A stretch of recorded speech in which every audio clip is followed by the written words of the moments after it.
To our next speaker, Michael Reist, who is an author and an educator with over 30 years' experience in the classroom. He holds 3 degrees from the University of Toronto, which is my alma mater, actually, including a Master of Teaching degree. He has served as the head of the English department at secondary schools within 2 of Canada's largest school boards, the Toronto Catholic District School Board and the Dufferin-Peel Catholic District School Board.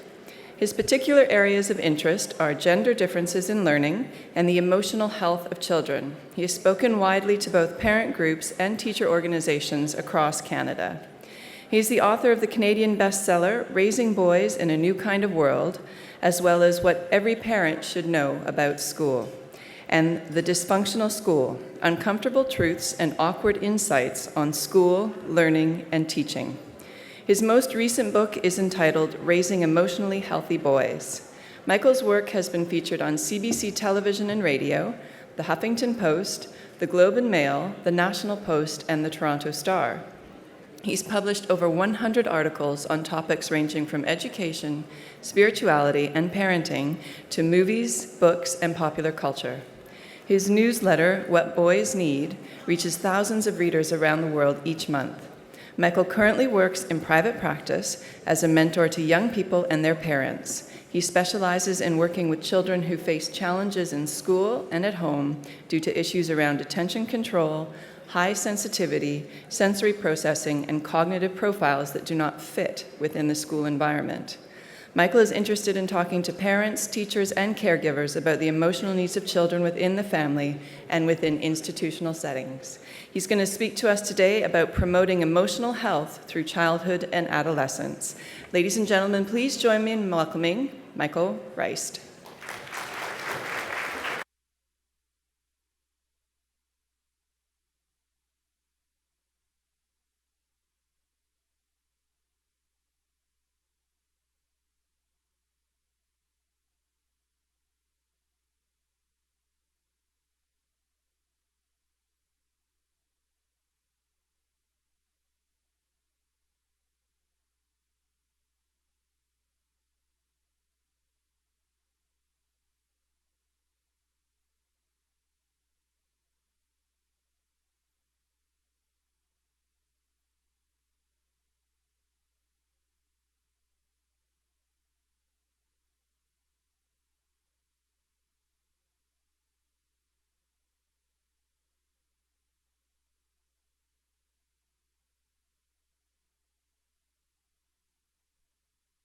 From the into the suburbs and taught for 20 years. 30 years in the school system teaches you something if you let it in. The key idea is if you let it in. I notice a lot of people who work with children, they don't let them in. They have a bit of a firewall there, and there is me as professional and you as child, and never the two shall meet. And I think you're losing an incredible opportunity when you're working with children. Let them in. Let them know who you are. Today I'm going to talk about the benefits to be gained from connecting to children. So, a frontline worker for 30 years in the classroom. For the last 10 years, I've been a consultant in private practice. I see about 35 kids on a weekly basis. About a third of these kids are diagnosed with ADD, ADHD. This is an area that I specialize in. Another third of the kids would be labeled learning disabled, or as I say, those with learning differences. And the other third come to me for a whole variety of reasons. This has opened up my worldview. When you're teaching 30 kids in the classroom, you see them as students, you see them in a professional role. When you're sitting one-on-one with kids, you see them in a very different way. And a lot of the information I'm going to share with you today comes from, yes, the classroom, but also from this work one-on-one with kids. Thirdly is my experience as a father. I have 4 children, 3 boys and a girl. They range in age. The oldest is 28, the youngest is 23. Yes, we had 4 kids in 5 years. We always had 2 in diapers. We always had 2 car seats in the back of the van. I used to look in the rearview mirror and think, what would it be like to have a van with no car seats? What would it be like to not have all those cracker slobber crumbs all over the seat? And now I have a clean van, and I miss the car seats. I wish I had them back. We don't appreciate what we've got till it's gone. It's true. In terms of research, most of my talk today is from a clinical perspective. My main research sources that I would like to credit are William Pollack, Michael Gurian, and Leonard Sachs. These are authors who've made had a big influence on my theoretical approach. Okay, so let's get down to business. We want to talk about educators and caregivers being, in the Latin phrase, in loco parentis, in place of the parents. And I know that I have lots of parents here today. I know I have lots of medical practitioners here today, social workers, and so on. And we are all in loco parentis. It does take a village to raise a child, and whenever we are working with a child, we are in loco parentis, in place of the parents. My focus is going to be emotional health. We've had several talks on physical health. We've had talks on mental health, and I want to introduce another layer here, emotional health. And it's something that doesn't get talked about a lot. About 200 years ago, we had the scientific revolution and a huge move forward in medical health, in physical understanding of the body. About 100 years ago, starting with Sigmund Freud, we had a huge explosion of knowledge about mental health. But I think we're entering a period right now where we're asking ourselves, what about emotional health? What about the deep down foundation of how we feel? And this is a fascinating area that so far all we've been able to develop for are emoticons. So we're going to take it beyond emoticons today. Here's a man who wants to tell me something. Change the box, okay, no problem.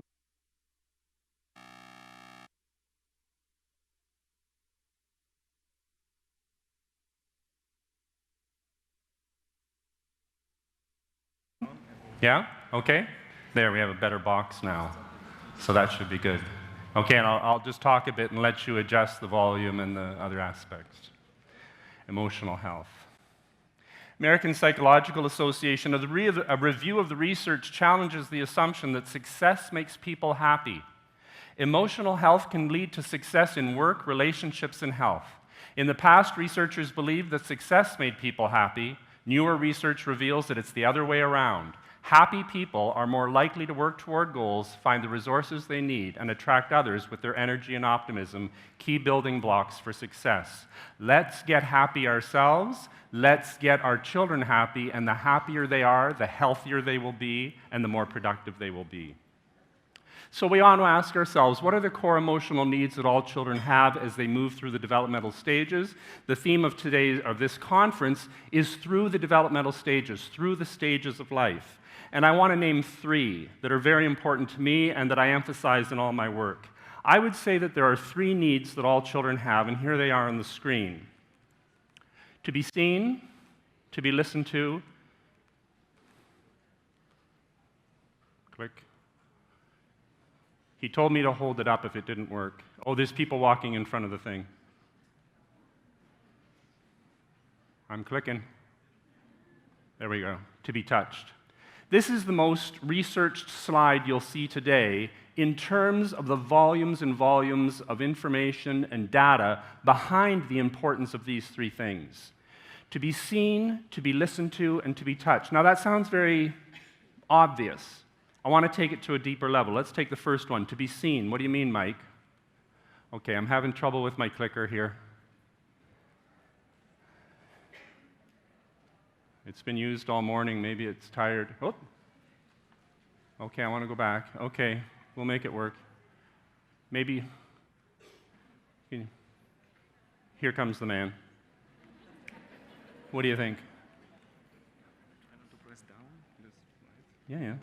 Okay. Yeah, okay.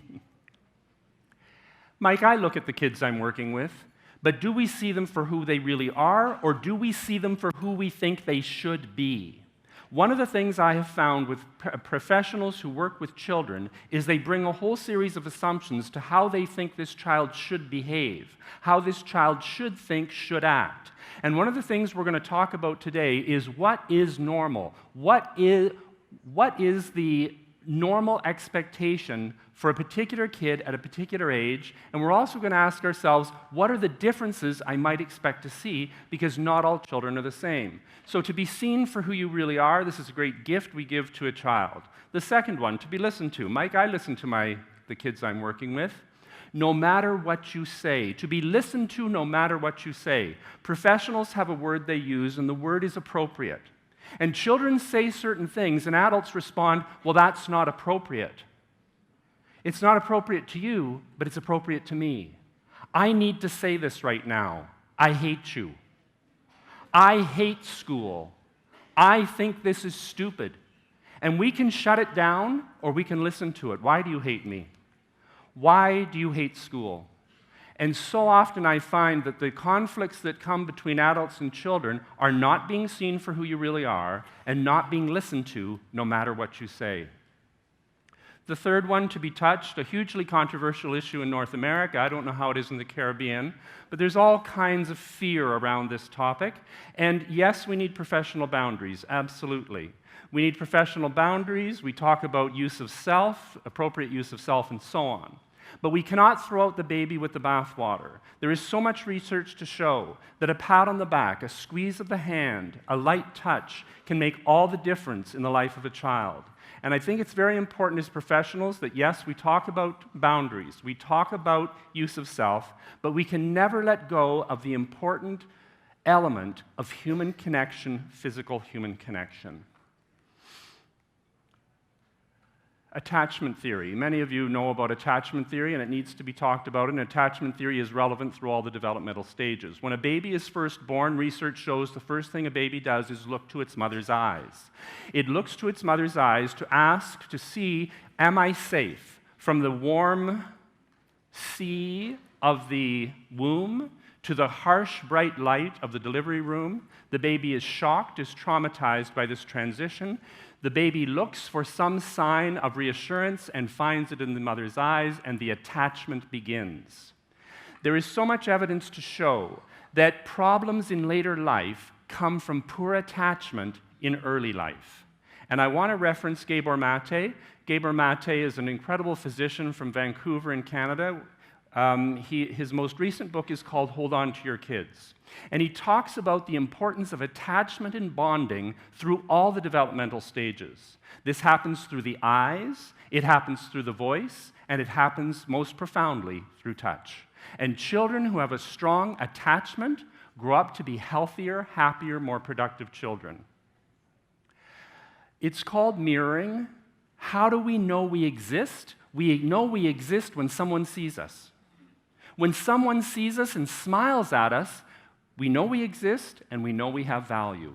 And it can never be underestimated, and I want to bring it out on the floor, the importance of mirroring with your own children at home and with the children you work with as a professional, to look at them and smile at them. And when you do those simple things, you are telling that child, you exist, you have value, I love you. Alice Miller, I want to mention her as well. She's one of my heroes and a psychoanalyst from Austria. And her most famous book is called The Drama of the Gifted Child. And she is an expert in childhood trauma. And she asked herself, why is it that some kids survive childhood trauma and other kids are defeated and crushed by childhood trauma? And she came to the conclusion that kids who survived childhood trauma were those who somewhere along the line met a person whom she calls an enlightened witness.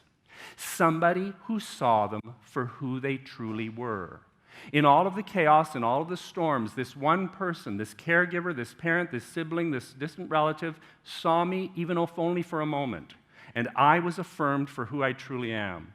Read Alice Miller, read The Drama of the Gifted Child, and any of her other books, Thou Shalt Not Be Aware, another classic, Thou Shalt Not Be Aware, The Hidden Roots of Cruelty in Child Rearing. Fascinating material.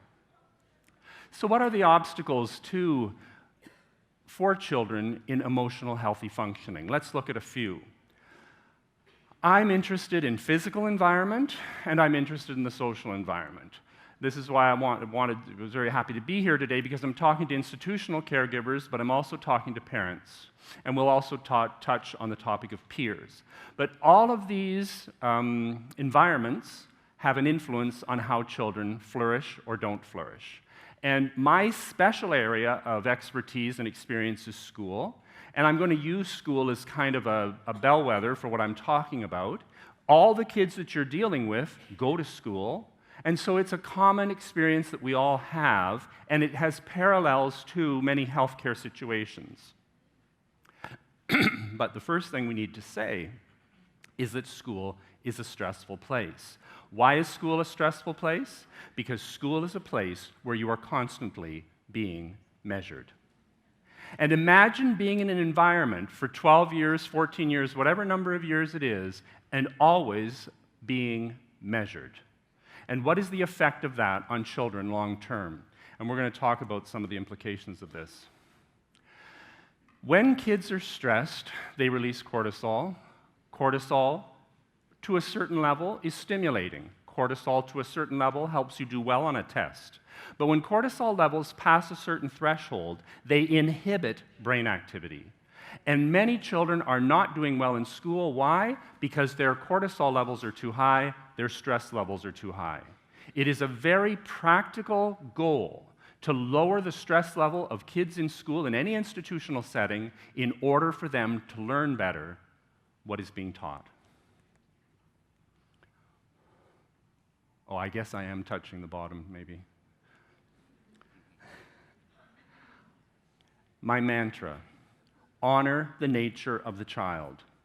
In institutional settings, there is sometimes a temptation to apply a one-size-fits-all approach. And the great challenge for me as an educator, as a parent, as one working one-on-one, is to discover what is the nature of the child sitting in front of me, and I'm going to talk about some of these natures. One size does not fit all. We're talking about different kinds of kids, and I want to focus on a few kinds of differences that I have found fascinating.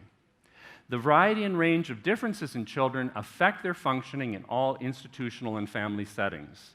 This includes any settings where you yourself might be working with kids. These differences will apply.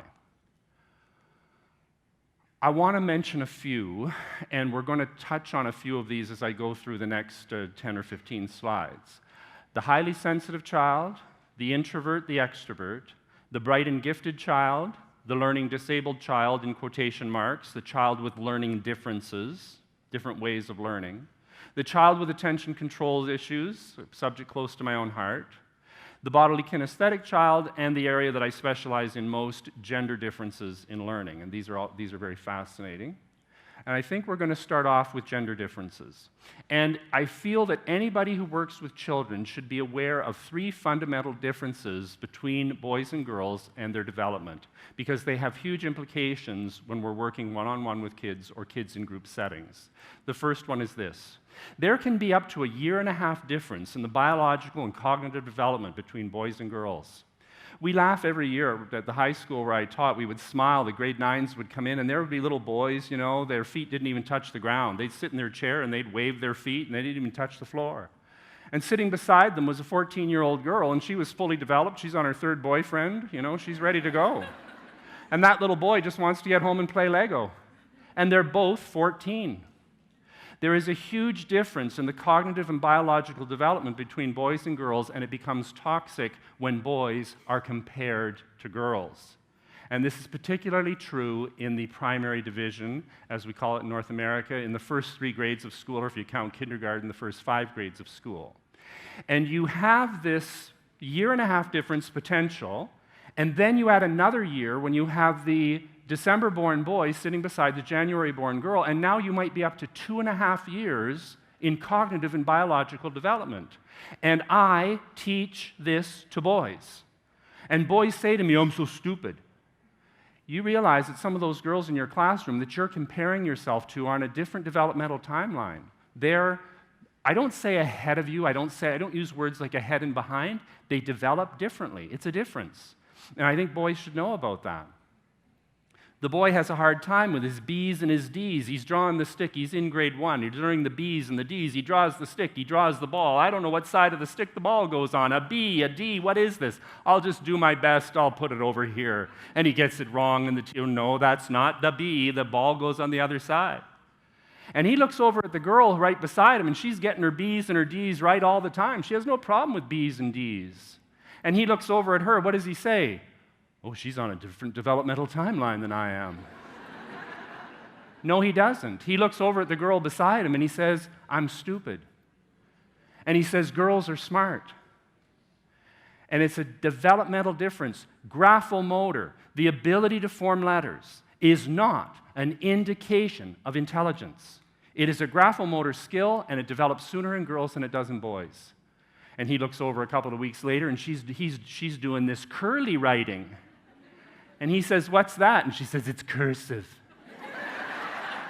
My aunt taught me. She's a teacher. And there's a lot in that, because who become teachers? Girls become teachers. In certain jurisdictions, particularly in elementary schools, it can be up to 80-90% of staff are female. Why? Because school worked for them. They went home and played school. Boys don't go home and play school.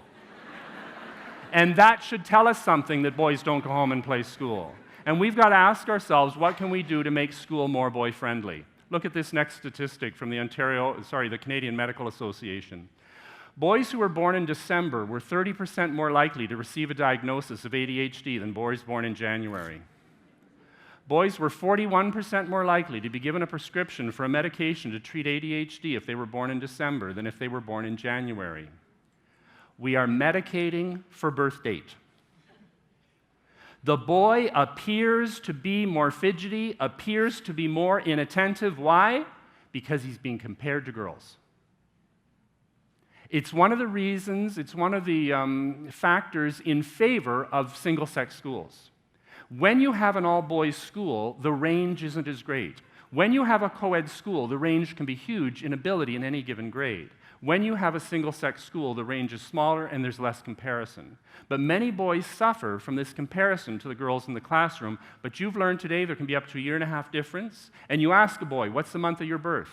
And most of the boys, I work with 35 kids, mostly boys, and about 15 of them are December births. And that's why they're coming to see me. That's why they're having trouble. They're having trouble because of their birth date and the way they were put in a cohort based on birth date. First one, 1.5 year difference. Number two, the need for movement in space. The need for movement in space, it's not trivial. It's very important. Boys need to move. The conference organizers were very kind to me. When I came in yesterday to see the room, I was supposed to speak behind the podium, and I find that very difficult. When I'm speaking, of course, you're nervous, your cortisol level is up, and I need to move. And I speak much better when I move. And that is true of males generally. They perform better when they move. Standing desks, exercise bikes in the classroom, being allowed to kneel on your chair while you're doing your work, being allowed to fidget and rock back and forth while you're doing your work. These are not dysfunctions and disorders. This is natural boy behavior. The need to move is fundamental. This boy playing the video games on his device here. We all learned about 5 senses. There they are up on the board, the 5 senses we all know. I want to tell you about 3 more senses in case you hadn't heard of them. Number 6, the proprioceptive sense. The sense of your muscles and joints moving, pushing, pulling. You're standing in line, you're pushing, pulling. You're on anything involving pushing and pulling is a workout of the proprioceptive sense, moving your muscles, moving your joints, and it's beautiful.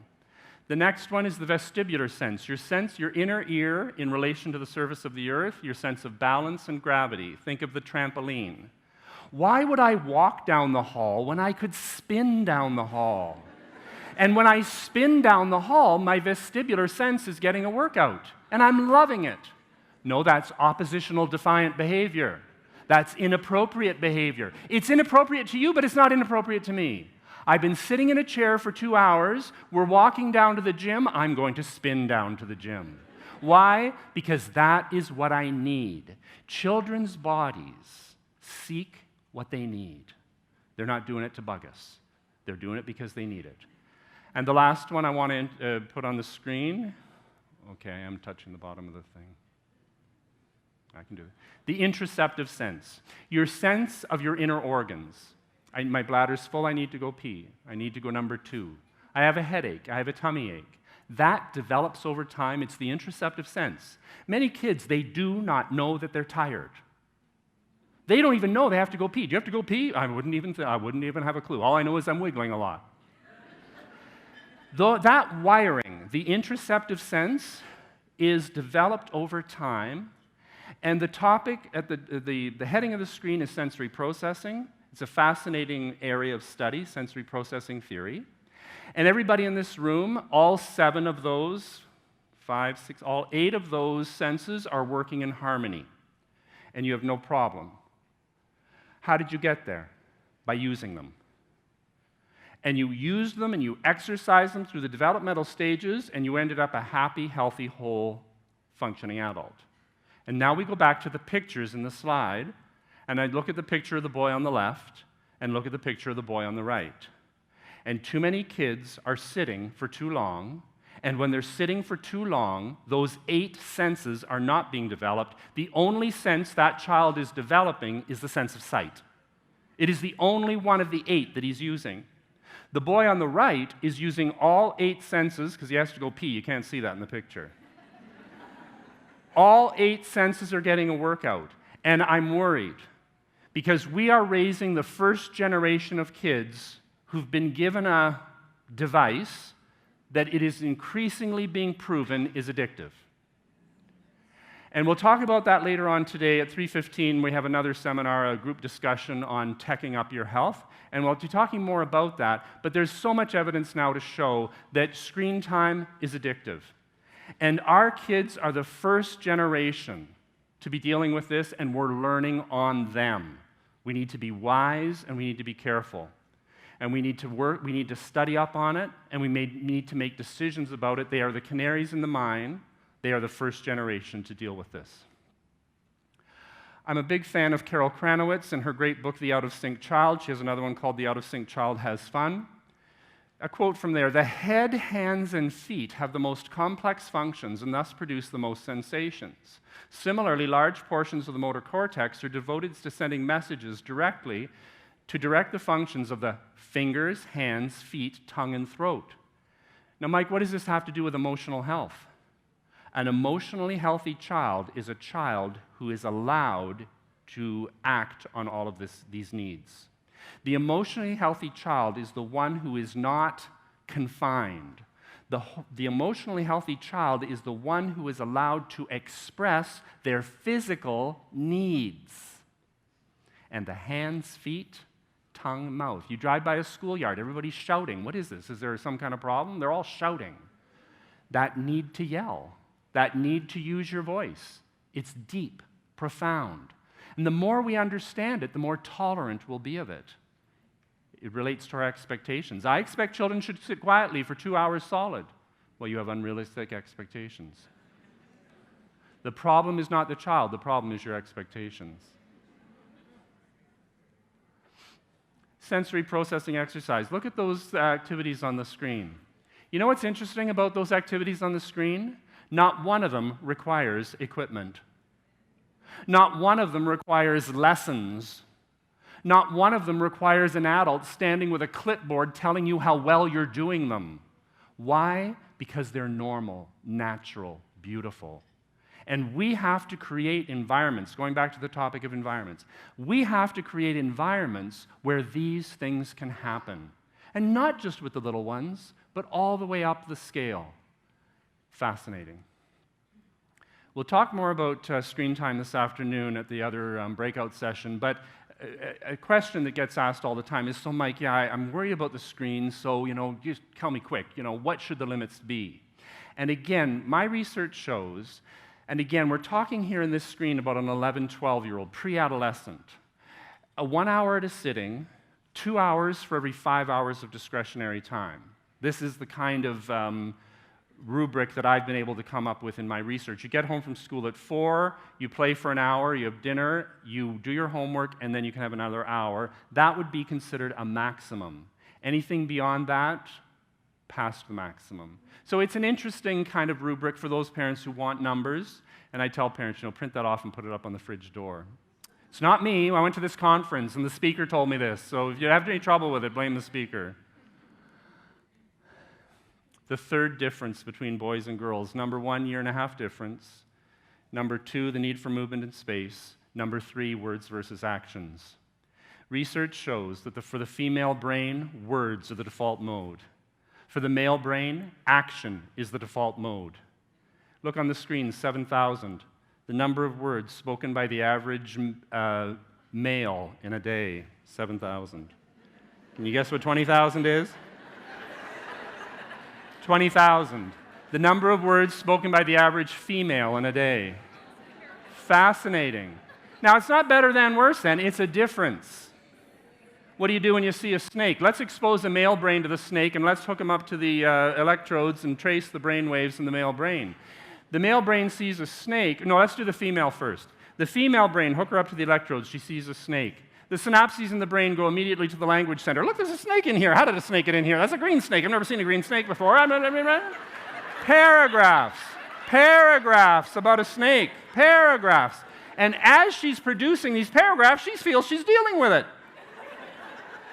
All you're doing is talking about it. You're not really dealing with it. One woman at one of the talks, she puts up her hand. She says, Mike, you know that story you told about the snakes? She said, that happened to me a couple of weeks ago. I went into the garage, there was a snake. What did I do? I got out my phone and texted my mother. How does texting your mother help you deal with a snake? But what did it do for the female brain? It lowered her stress level. She felt she was dealing with it. Hook the male brain up to the electrodes, expose the male brain to the stressful situation of a snake. The synapses in the brain go the other direction. They go to the amygdala, the ancient reptilian brain, the fight or flight center. I'm not going to talk. I'm either going to go at the snake and get rid of it, or I'm going to get away from the snake because it might be poisonous. Fight or flight. It's the woman's job to announce the presence of the snake. It's a fascinating difference. Now let's do some marriage counseling. Let's make this conference pay off. I learned something. We'll do some marriage counseling.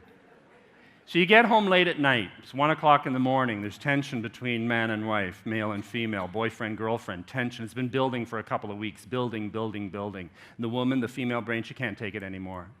And what does she say at 1 o'clock in the morning? She says, we're going to talk about this. I don't care. I've been feeling this way for weeks. We are not going to bed until we talk about this. We need to clear the air. And it's 1 o'clock in the morning. Male brain, what does he feel at 1 o'clock in the morning? Fight. Domestic violence, it's true. Fight or flight. And he leaves the room. And if he doesn't leave the room, he goes where most men go. He goes into his cave. He goes silent. My wife says to me, you're in your cave, aren't you? And I say, yes. And she says, well, I'll wait till you come out. And I will come out, but I'll come out the next morning when I'm not stressed. When I'm stressed, I'm in my cave. You know that saying, never go to bed angry? That was made up by a woman.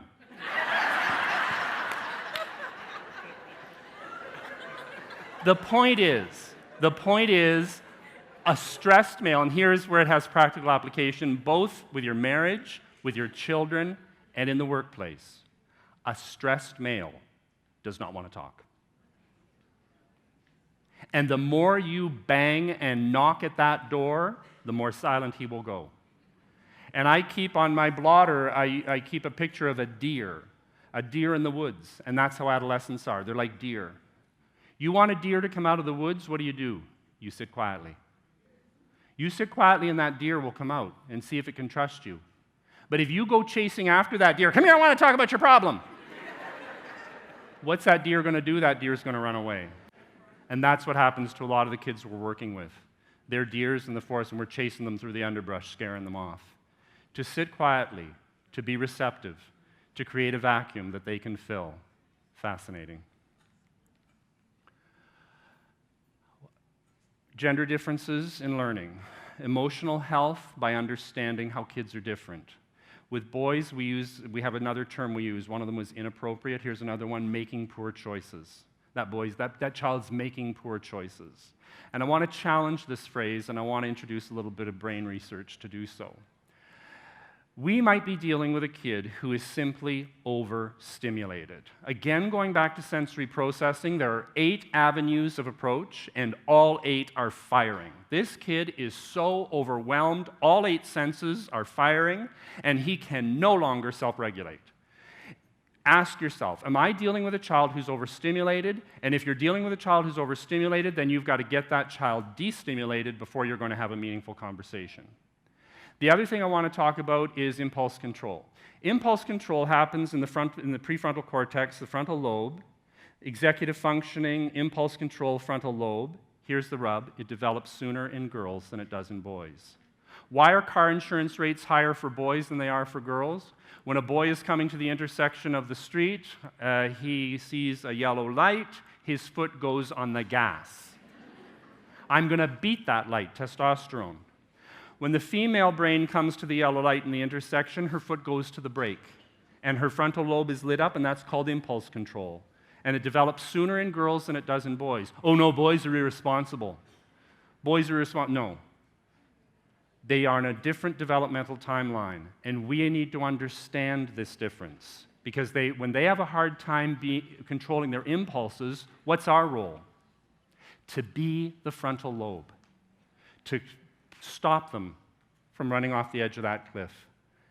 And you're having a hard time controlling yourself right now, so I'm going to help you control yourself. This is particularly true with little ones. The other fascinating area is self-monitoring, self-regulation. Read Brian Little, Me, Myself, and I. Brian Little, professor from the University of Montreal, formerly of Harvard, great book just out called Me, Myself, and I, and he writes in there about self-monitoring. And he says, and once I read this, I just started seeing it everywhere. There are people who are high self-monitors, and there are people who are low self-monitors. High self-monitors are people who are always, oh, how am I appearing? How is this? Oh, how do I look right now? It's like there's a camera on them all the time, and they're very self-conscious. They're called high self-monitors. And you know who teachers are? Teachers, generally, are high self-monitors. That's how they've done so well in the school system, because they're very good at seeing themselves on camera. But there are other kids who are low self-monitors. They do not see themselves on camera. And the teacher blows, the adult blows at 1 p.m. What's the matter with you? I've been yelling at you all morning. What do you mean? And the student looks at the teacher and says, what's your problem, miss? You need to take a pill. He is not being oppositional. He's not being rude. He really does not understand. Why are you so upset? I've had a great morning. I've enjoyed all the problems I've created. It's been fun for me. It's been actually quite stimulating. And you're yelling at me all of a sudden at 1 o'clock. I don't get it. Why? Because I'm a low self-monitor. So what are the implications for us as professionals working with kids? Mirroring. This is what I see. I see the other kids doing X, Y, and Z, and I see you doing A, B, C. That's a difference. I've asked everybody to do this. You're doing that. This is what I see. You've asked so-and-so over for a play date, and he's come all this way for a play date, and I see you playing over there, and he's playing over there. I thought this was supposed to be a play date. The low self-monitor, little children in particular, don't see that. Oh, I didn't even realize that. That's true now that I come to think of it, now that you've pointed it out to me. And adults can play an important role with children in this function of mirroring. We talked a little bit about boys. I want to say a few words about girls. The differences in gender, differences in development by gender. We've had about 20 or 30 years of girl power. Remember Spice Girls? Go girl, get in there girl. We've had 20 years of girl power, and it's fantastic. And girls have surged ahead, and females and women and girls are in places they never were before.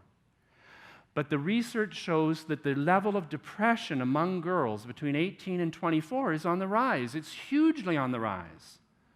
And many theorists, psychiatrists, and so on are beginning to say what's missing in their development is connection. Oxytocin. The need for connection. And if you can look at this, I chose this picture. I don't know if you can see it from your seat, but I chose this picture because the girls are all celebrating their power. But there's one little girl on the right there with the red hairband, and if you see the picture up close, she looks very sad. And this is what we often find, oh, that girl, she's really going, she's really achieving. She got, A+ student, she's on the honor roll. Yeah, but how does she feel? And now we're in the area of emotional health.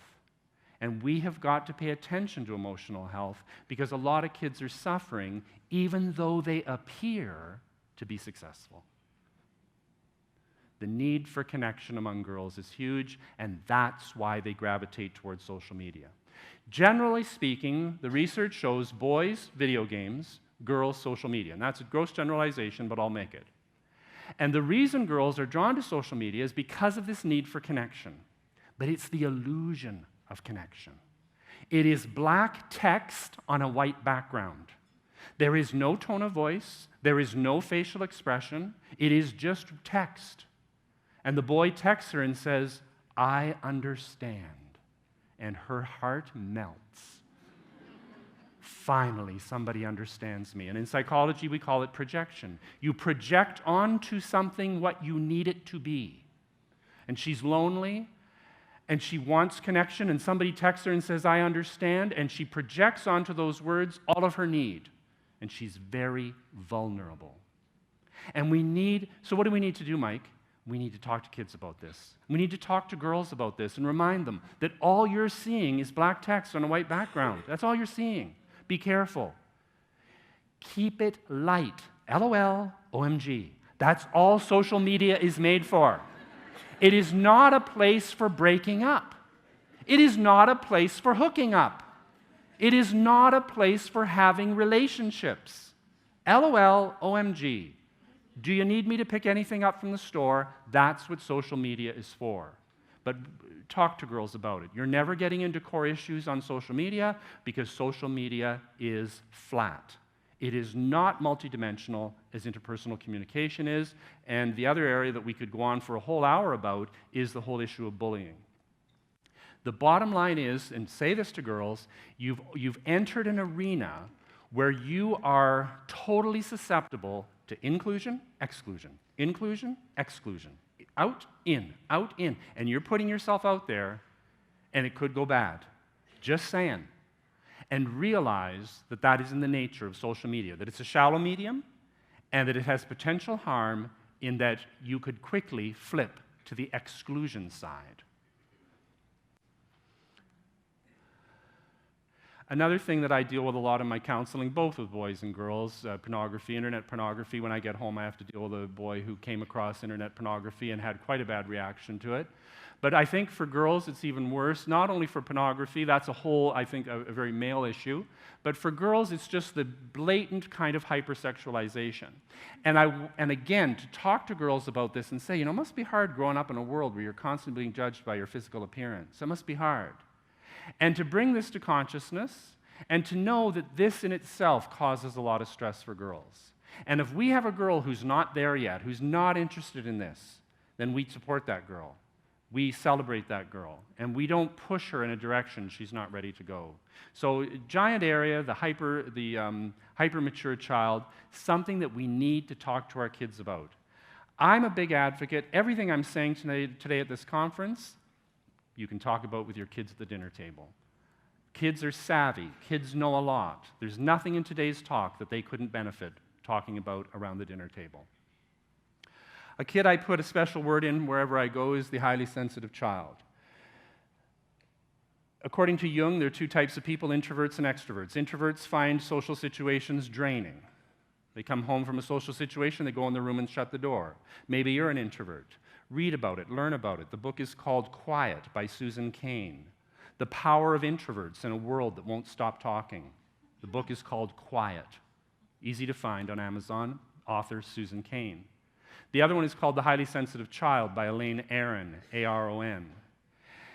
The extrovert is somebody who finds social situations stimulating. My daughter Rachel, she comes home from a party. Don't go to bed, let's talk, let's keep it going. Let's talk all about the party, I want to keep it going. Who does our society value more? We value the extrovert. Hi, how you doing? Fine, how are you? Great to meet you. Oh, your child's very well socialized. What a beautiful child you have. Well, they're just lucky, they're an extrovert. And you go to the family function, and there's a child under the table reading a book. Oh, Charlie's very shy, isn't he? Very quiet boy, isn't he? And it's kind of pity for Charlie. But how many family functions have you been at where being under the table reading a book is exactly where you want to be too? If I'd known that was an option, I would have brought my book. I'd love to be under there. Charlie is wise. Charlie is wise under the table with his book. Let's honor the introvert, the quiet child. And we call them shy, and shy has negative undertones. It doesn't have to negative. Shyness is a coping mechanism in an overstimulating world. And when I meet a kid who's shy, I love those kids. They see everything. They hear everything. They don't say much, but their radar is up. Their windows and doors are all open, and the world comes flooding in. They need our protection. They need our love. They need our understanding. The introvert, the extrovert. The extrovert has an easier time of it in our culture. We're talking about the life paths, moving through the life paths. Life path of a girl, little baby girl is born, beautiful relationship with mother, mirroring, bonding, beautiful, moves through the developmental stages, the little girl hits puberty. When the girl hits puberty, there are going to be conflict, but you know what? the girl becomes even more like mother. From puberty on, the girl can refer herself to mother, her primary caregiver. All through the developmental stages, that girl can cue herself to mother. Let's compare the life path of a boy. The life path of a boy starts out the same way. Beautiful bonding relationship, mother, primary caregiver, moving out to father, secondary, and extended family. But mother is primary caregiver. When boy hits puberty, boy will not become more like mother. Boy will become something very different from mother. For hundreds of thousands of years, the men of the tribe stood ready to initiate this boy into positive manhood. And those initiation rituals are pretty much gone in our society today, and men and boys are suffering because of it. We have the phenomenon of the uninitiated male, males who never grow up. And the reason they never grow up is because they've never had a man in their lives who said, this is how you do it. This is what's next. It's a very important role for male caregivers to play that role. And I think back to my grade 7 teacher, Mr. Delicandro. I've talked about him in my books. My father was a traveling salesman. I only saw him on weekends, very, very weak bonding with Dad. But in grade 7, I met Mr. Delicandro at a time when I needed a male role model, and I think it made all the difference in my life. He never knew this, and I'm sure he was surprised because he did eventually read it in my book. But he was, for me, oh, that's what's next. We need to help boys become men, and the most appropriate people to do it are older men. A few words about parents, but we're all parents. Remember what I said in loco parentis? The buzzword right now is resilience. And that little child is holding a plant, and the plant in the picture represents the child. And if you look closely at the picture, you see what's happening. The plant is the child's self, and the child is holding itself. But in the picture, that pair of hands is held by another pair of hands, and those are the parents, those are the caregivers, those are the lovers in the child's life. We all need that. The people who bond with us and attach to us. But the story of growing up is the story of those lower hands pulling away. And that child has to function on their own, and this is what we mean by resilience. And I want to take a couple of slides to talk about resilience. Knowing what to do when mom and dad are not there. But before we move on, I want to put in a word for all the worried parents in the group who are wringing their hands and thinking, oh, my child right now, 15, 16, gone off the rails, 17, 18, not showing much promise. I have worked for 30 years with kids. I have seen them move through all the developmental stages. And without exception, I can conclude one thing. The foundation that you lay as a parent persists. It does not go away. 1 year, 2 years, 3 years old, baby, child, the foundation you lay of loving, hugging, kissing, talking, listening, proper nutrition, breastfeeding, that foundation never goes away. And I've seen lots of kids go off the tracks. I've seen lots of kids fall into addiction and all kinds of problem behavior. But when I get down and I drill down to the bedrock, I hear their mom. I hear their mom's voice. It's still in them. I hear their dad's voice. It's still in them. I hear grandma's voice. It's still in them. We all know about helicopter parenting, but you know what I see? I see helicopter teaching. I see helicopter doctoring. I see helicopter caregiving, where we're doing it all for the child, and the child, we call it in psychology, learned helplessness. We teach the child what? You are not capable. You need somebody else to make your decisions for you. It's rampant in our culture right now, and I'm not sure why. I think it's based in fear. Well, if I don't help the kid will fall. If I don't help the kid will fail. Well, I want to suggest an alternative. I want to suggest that we teach responsibility through freedom by knowing when to put our hands in the air and say, "Way you go." We teach responsibility through freedom. We are moving from external locus of control, that's teacher, parent, caregiver, to internal locus of control. You decide, you deal with this yourself. Obedience does not equal virtue. Obedience is just obedience. Obedience looks good, and it shows well. Oh, your child's so obedient. Yeah, but they wouldn't have a clue what to do if I wasn't here. And that's not helping a child. So let's use this example. The little girl, she buys a backpack. Oh, Mommy, I don't know which backpack should I buy. The purple one, the red one, the purple one. I'm so confused. I don't know which one to buy. She's 8 years old. And you come out with some beautiful sentences. Here they are on the screen. Beautiful sentences, empowering sentences. At a young age, because the stakes are low, it's just a backpack. The most powerful one on that screen is the second last one, the third one. I trust your judgment. People become what they're perceived to be. People become what they're perceived to be. Observer expectancy effect, it's called in psychology. If I expect you to be irresponsible, you're going to be irresponsible. If I expect you to be responsible, you're going to be responsible. I trust your judgment. Oh, okay. I better rise to that expectation. And then she's 17 and she goes to a party and she's drinking too much. Everybody's drinking too much. And they go out to the car and she has a boyfriend and the boyfriend's drunk. And she says, you know what, I'm going to call my parents to come pick me up. I'm not going to get in the car. Now, there's two types of parenting. There's this type of parenting, teach responsibility through freedom. But the other one, there are books you can buy on that, Tough Love. As long as you're under my roof, you do things my way. Why should you do it? Because I said so, that's why. Kids today, they need structure, they need discipline, they need to be told what to do. And she gets out on that lawn that night with her drunk boyfriend. And she says, I'm going to call my mom, I don't want to get in the car with you. And what does the boyfriend say? I brought you, I'm taking you home. You get in that car. Don't talk back. So what does she do? She gets in the car. Why? Because that's the way she was raised. She was raised to listen to whatever voice is loudest. She was raised to listen to the bully. And this is not the kind of kid we need to raise in this modern world of ours. We need to raise kids who are self-directed and self-regulating, and it starts with the backpack. It starts with small situations when they're young, and we empower children by trusting them. Sometimes it takes the wisdom of Solomon to know in this situation, is this a trust situation, or is this a situation where I should step in and say something, or is this a situation where I should let go? And there is no hard and fast rule. It is the wisdom of Solomon.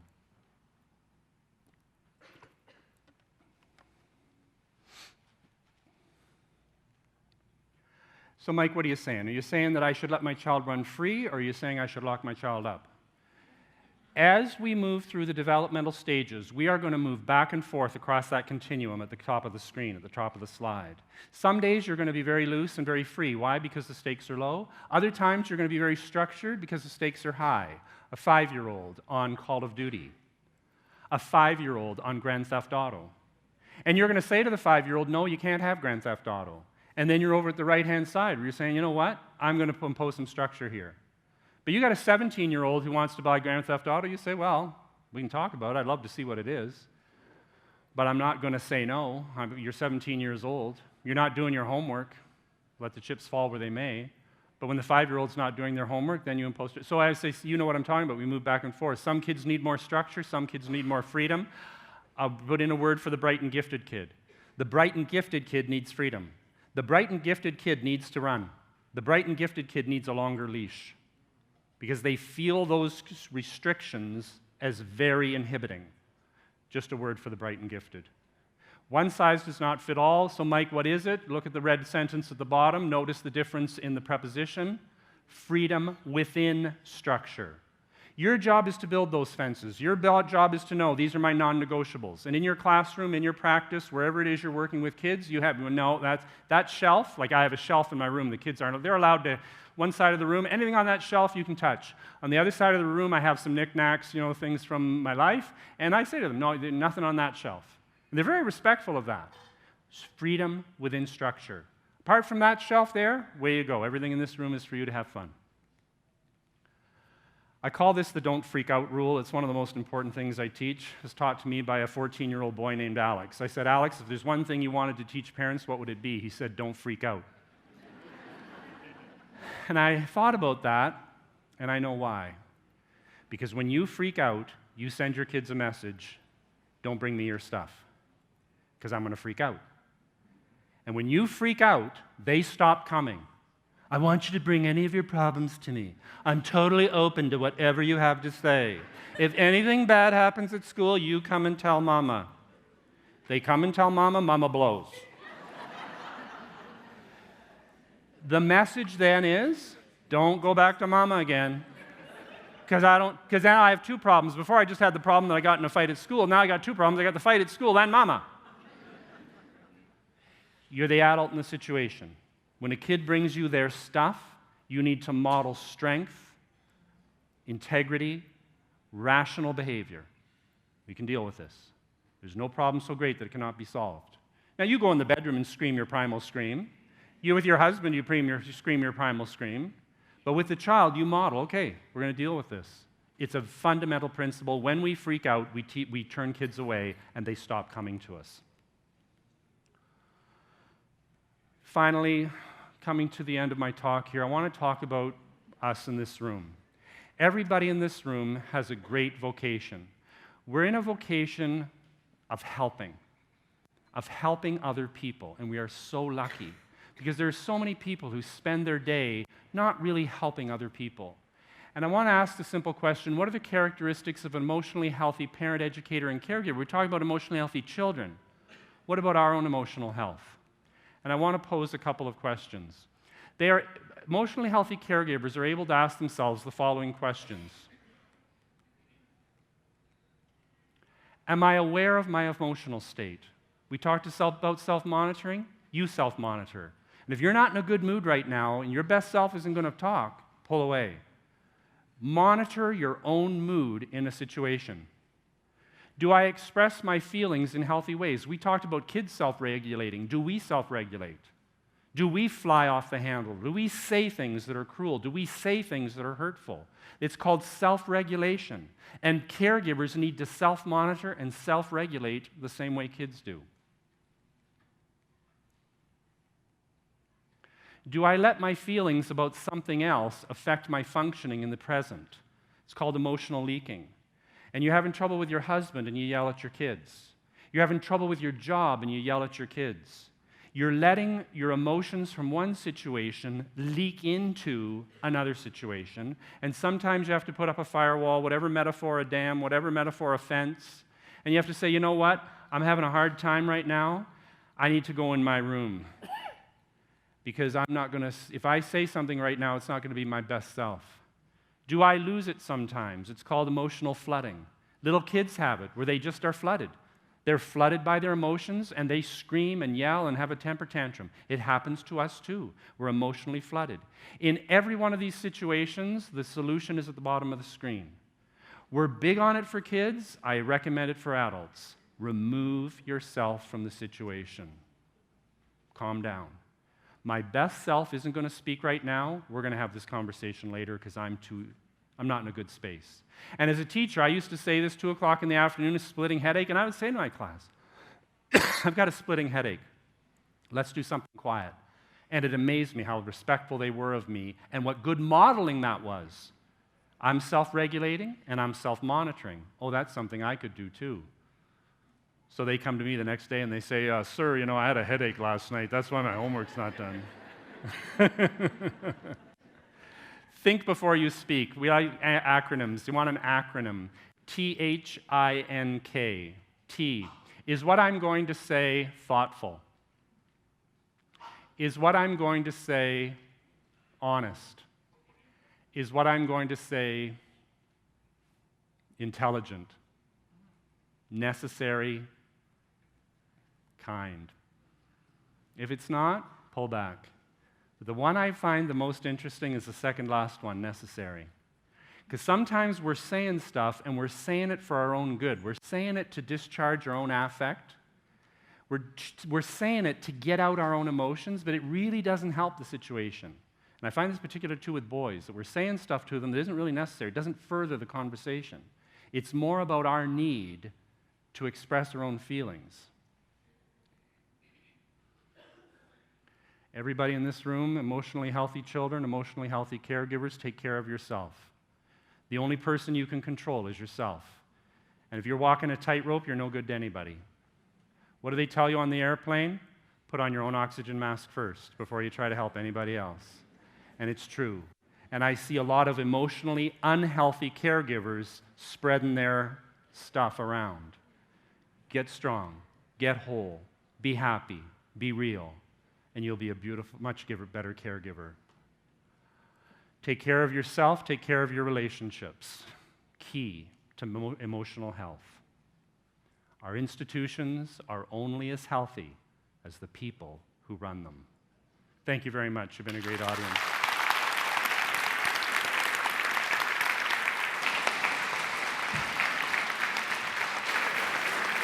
If you visit my website, michaelreist.ca, there's a little button there on the left called subscribe, and you can subscribe to my monthly newsletter. It's called What Boys Need, and it comes out about the last week of every month, and all past issues are listed there on that website as well.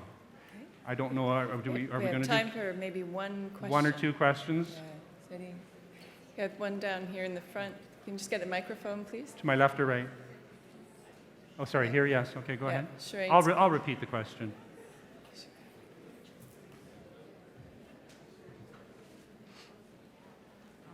I just wanted to ask you. Yeah, go ahead. I'll repeat the question. Yeah, Sure. For me, I think people should not take home their problem at work and with other people to their kids, right?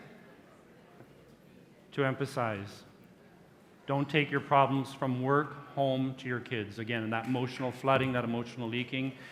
Keep your problems at work. Set the reset button at home. You get out of the car, there's a button somewhere on your body. Push it. It's the reset button. Yeah? Stress. Work's work, home's home. Sure. And never shame your kids in front of other people. You're a psychologist. She says something very important. Never shame your kids in front of other people. In fact, I say, don't talk about your kids in front of other people when the child is there. We don't talk about a child when the child is present. It's not helpful. And I deal a lot with parent-child conflict. And before I get to the point where all three of us are going to be in the room, I talk to the child separately, I talk to the parent separately. And then I say, you know, Jeremy, boy, this is what we're going to talk about. We need to talk about Mom about screen time. We have to. We have to be all of us. And these are the things I'm going to say. Just telling you, Jeremy. But I've given you a chance here to get all your blah out first. And I gave Mom a chance to get all her blah out first. And now when we get together, we're going to try to arrive at common ground. Okay, and there was one other question. At the back here? I'm here. Oh, sorry. Here. Wave. There we Hi. are. She's got the mic. Yeah, I just want to ask, because I study social work, and to me it's very controversial about these big differences between boys and girls that you are talking about. So I'm a bit curious about where you take these studies from. Yeah. No, and that's a very important point to raise. All of my work is based on the assumption that there are fundamental differences between the way the male brain is structured and the way the female brain is structured. There are other scientists who say that this is an exaggeration, that it's not nature, it's nurture, that it is the social environment that kids grow up in.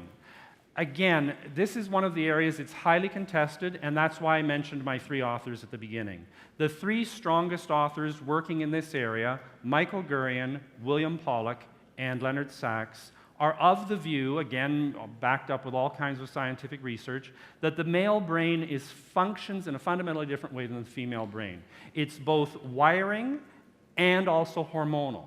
And the effect of testosterone on the male brain, the effect of estrogen and oxytocin on the female brain, I simply have come to the conclusion that there is a difference, but it's a highly contested area, and you're right to raise it. Okay, Yeah? we have one more question. Just one more short bit. So is this scientist, are these the person that says that boys need a man to need a man role model? It's optimal. Sorry? It's the optimal situation. It's Yeah. It's not necessary. And it's this kind of science that says that? Or how do you make that assumption? That, Well, you're into the soft area now of influence. yeah. There's no scientific proof that a male will bring a boy to manhood better than a female. That has not been scientifically proven. As far as I'm willing to go on the science, is that the male brain and female brain are structured differently. In terms of nurturance, could a female lead a male to full functioning manhood? Absolutely, in my opinion. But optimal, we learn best from those who share our nature. But again, you're into nature versus nurture, you know, We you're have into that. So, Time for one more yeah. question. As much as we can do today, yeah. One more question. One more. Yeah, one Oh, more sorry. question. I really enjoyed this presentation. How can we have access to it after the presentation? How can we have access Yeah. to it after? I don't know. Is this Yeah, being... all of the presentations are being recorded thanks to Martin and GIS, and they'll be available on the conference website after the conference. They'll be uploaded. So, okay. Oh, sorry, we have one more. One more Glad you question. asked that question. This is Okay, it. one more, yeah. The very, very final. Mr. Reist, you knocked this out of the park today. Thank Yeah. you very much. Do males ever do that catch up with the females? There's a good question. Do And- males ever catch up with females? Are males destined to be immature for the rest of their lives? Trust me, they are. The brain research shows that in the early 20s, the developmental differences catch up. So girl, boy, developmental stages, by early 20s, there's a kind of simpatico. Okay. That's But hard to again- believe. That's hard to believe. Well, it depends on what kind of but- nurturing they've had. But as you mentioned with relationships with adults, you know, when your husband comes home late, and you want to let him have it at Yeah, that time, yeah, yeah. you know, and you do not do it, as you say, maybe you should wait until you cool off. You know, we forget all the important points we want to make. Yeah. Next day he thinks that we think it's okay because we didn't quarrel the night before. How would you address that though? Because we really want even 5 minutes just to say what we need to say. I don't want to go there. You talk to me afterwards personally, okay? See what you bring up with marriage counseling? Yeah, I'm gonna deal with your situation separately, okay? Okay. You don't want to be applying it to. Thank you very much. You've been an excellent audience. Okay.